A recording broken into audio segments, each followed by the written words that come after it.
souffre depuis plusieurs mois de cette crise majeure de l'eau. Dans un territoire où plus de 100 000 habitants, selon l'INSEE, déjà n'ont pas l'eau courante. J'ai pu mesurer concrètement la semaine dernière sur le terrain les premières mesures que votre gouvernement a mises en place et qu'il va falloir amplifier en 2024, car la crise est loin de se terminer. Je veux aussi le dire solennellement qu'en période de crise majeure, tous les acteurs doivent tirer dans le même sens. Je puis constater la forte mobilisation des maires, des CCAS, mais aussi des fonctionnaires de l'État, dont les militaires de la sécurité civile. En période de crise, on doit se serrer les coudes, loin des querelles de chapelle et des égos de chacun.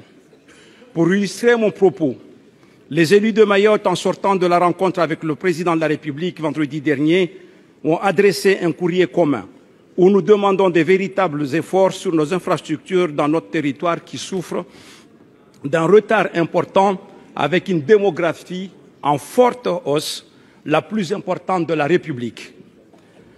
Quels sont les investissements, Monsieur le ministre, dans ce domaine que votre gouvernement prévoit pour sortir de cette crise de l'eau structurelle avec les échéances et les moyens financiers?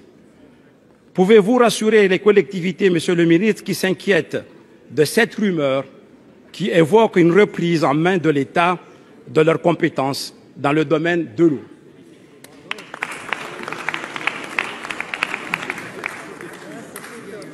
Pour vous répondre, la parole est au ministre de la Transition écologique, de la cohésion des territoires, Monsieur Béchu.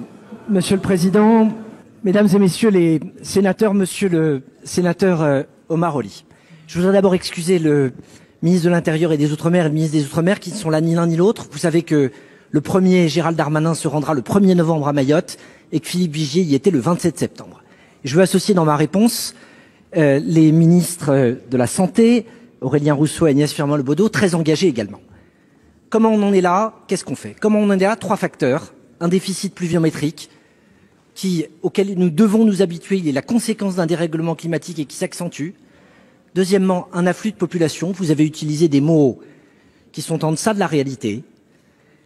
À aucun moment, les infrastructures d'eau potable de Mayotte n'ont été faites en imaginant que la proportion de personnes en situation irrégulière serait comparable à celle que nous connaissons. Et enfin, il faut le dire, une absence de travaux à l'échelle de ceux qui aujourd'hui ont la compétence depuis 2017, malgré des moyens qui sont existants, qui n'ont pas été conduits avec la vitesse et la célérité qu'il aurait fallu. Qu'est-ce qu'on fait? La crise, la pérennité, la crise, l'urgence et la pérennité. La crise, c'est maintenant. C'est la cellule interministérielle de crise pilotée par la Première ministre, c'est les distributions de bouteilles, je n'insiste pas.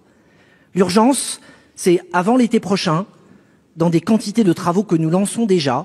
Et la pérennité, c'est un plan 2024-2027, 400 millions d'euros, usine de dessalement, forage, possible retenue collinaire, réutilisation d'eau usée.